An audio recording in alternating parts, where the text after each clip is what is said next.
All right, we welcome back to the show Senator Ted Cruz of the great state of Texas. Senator Cruz, thank you, sir. Appreciate your coming back on. Thanks, Larry. Appreciate your having me. Lots to talk about. Let's start with the Joe Biden video, which itself is somewhat curious yesterday. He says he wants to finish the job. What do you think about that? What do you think about finishing the job? And what do you think about what he had to say? He didn't mention any of his own achievements or accomplishments. Well, first of all, it speaks volumes that he had to do a pre-recorded video with a teleprompter, that he didn't go do an event, that he didn't have a crowd, that he wasn't able to actually stand up and speak. And I think it really conveys the incredible diminishment of mental capacity we've seen from Joe Biden, that they had to essentially have him read a script in a very controlled and edited manner. You know, the slogan he's putting out of finishing the job is a little remarkable, because the job that he's done so far, that's a little bit like a mafia hitman saying his slogan is finish the job. You know, Joe Biden has managed to kill the economy. He's managed to wreak utter havoc and disaster. We've got inflation out of control. We've got gas prices out of control. We have crime skyrocketing across the country. We have the worst illegal immigration in the history of our nation. We had 100,000 people die last year of drug overdoses, the majority of which came from Chinese fentanyl flooding across the southern border. We have a relentless assault on our constitutional rights, on free speech, on religious liberty, on the Second Amendment. And as bad as all of that is, the foreign policy and national security policy is even worse. We have the first major land war in Europe since World War II under Joe Biden's watch.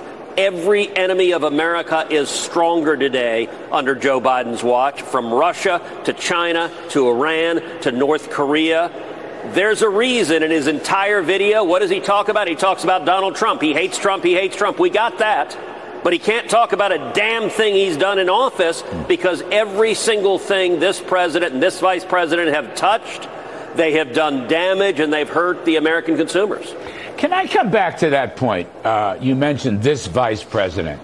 Look, personally, I don't wish Joe Biden or anybody else any ill. Absolutely not. I'm sure you don't either. But there are a lot of medical experts who believe that President Biden will not be capable of finishing a second term if he's elected. Okay. Again, I wish him no ill will. I'm just saying this is what a lot of experts are saying. Now, my point is, what I ask you about, wouldn't the Republicans, whoever the nominee is or the party in general, wouldn't they want to talk about Kamala Harris, the vice president, who could well become the president if there were a second term, what her record is as vice president, but also, Senator Cruz, what her record was as a far-left senator from California? I mean, wouldn't the GOP want to open that door? I think that absolutely is going to be a major issue for discussion in this election. Listen, Joe Biden is 142 years old. In a very real sense, this election, the Democrats are suggesting Kamala Harris for president. You're right, there's a real possibility if Biden were to win, and I don't think he's going to, but if he were to win, there's a very real possibility that Kamala Harris becomes the president. And can you imagine Kamala sitting across from Putin? Can you imagine Kamala sitting across from Xi? And when they stand up and bully America, which is what they do, can you imagine her just cackling ineffectively and weirdly and creepily? It really is amazing. Joe Biden's popularity is in the low 40s. Kamala Harris's popularity is in the 30s. Even Democrats are embarrassed of the job she's done. And there's a reason why the Biden White House stuck Kamala in a bunch of those images with Biden. They're trying to rehabilitate all of the damage she's done to herself, but I don't think that's going to work. Well, and I don't think people know how far left her record was as a senator from California. I mean, I'm not sure people know much about her in general, and I think that subject should be illuminated as part of the campaign, is all I'm saying. Well, absolutely. And she was both extreme left and extremely ineffective. So I served with Kamala. We were both on the Senate Judiciary Committee together.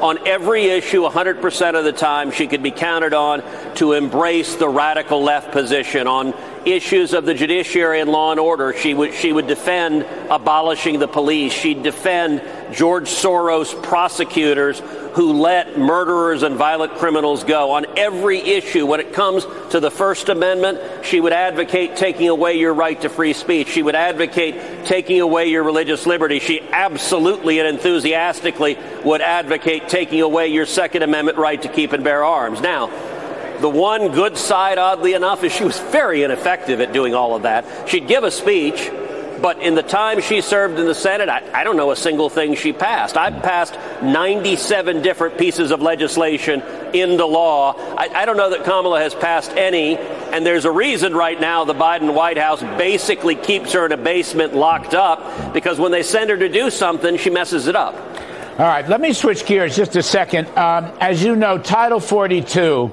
is going to run out, I don't know, it's the early couple of weeks. What is the plan?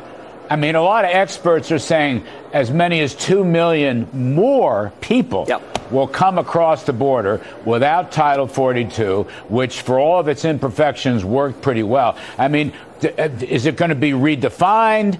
We're not getting any help from Mexican President AMLO. The cartels are still in charge of the border. I don't see anything but bad news coming out of that. What's going to happen here, and what should happen here, Senator Cruz? Look, Joe Biden and Kamala Harris and Alejandro Mayorkas, the Secretary of Homeland Security, they want open borders. There have been over 6 million people who've crossed illegally under Joe Biden.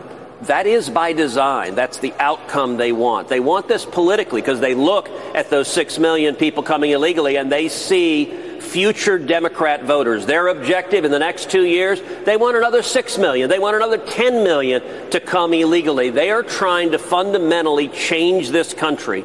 And it's amazing. You know, we just had a couple of weeks ago Alejandro Mayorkas testifying before the Senate Judiciary Committee. I asked him how many migrants in the past year died trying to cross illegally into this country. He said, I don't know. He had no idea. He didn't care. It didn't matter to him. The number's 853. I've seen those dead bodies. I've seen pregnant women and toddlers and elderly people abandoned to die in the Texas heat on farms and ranches in South Texas. I've been out on the Rio Grande River and I've seen a dead body floating there from someone who tried to cross illegally and drowned.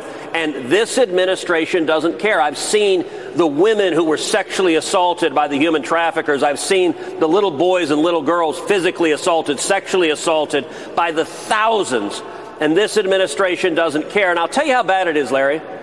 In that hearing, I put up a poster board of colored wristbands. And I asked Secretary Mayorkas, I said, what are these colored wristbands?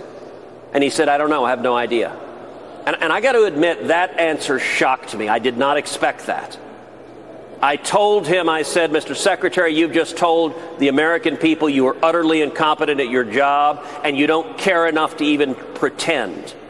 Those wristbands, as you know, Larry, just about every illegal immigrant who crosses the border wears those colored wristbands. If you stand on the banks of the Rio Grande River, you see hundreds, you see thousands of them. They're color-coded for how many thousands of dollars they owe the cartels. And what happens, they get here, the Biden administration transports them to any city in America they want to go, and thousands upon thousands of the teenage boys go to work for the cartels in criminal activity to pay off the debts, and thousands upon thousands of the teenage girls get trapped in sex slavery.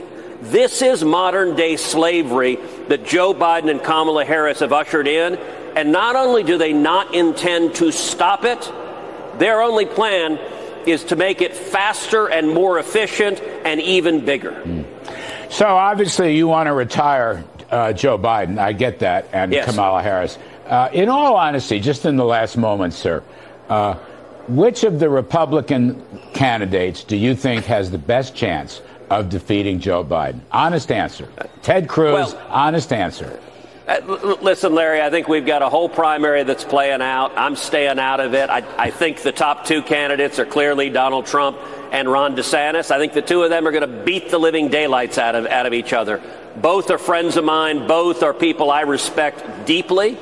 And what I very much hope is that when that primary is over and we have a Republican nominee, I hope we all unify together and say what matters now is winning in November and ending this long national nightmare. And so I hope, as vigorous as it gets, and they're both going to say nasty stuff, that when the primary is over, they put their swords down and hug it out and we go forward to win in November.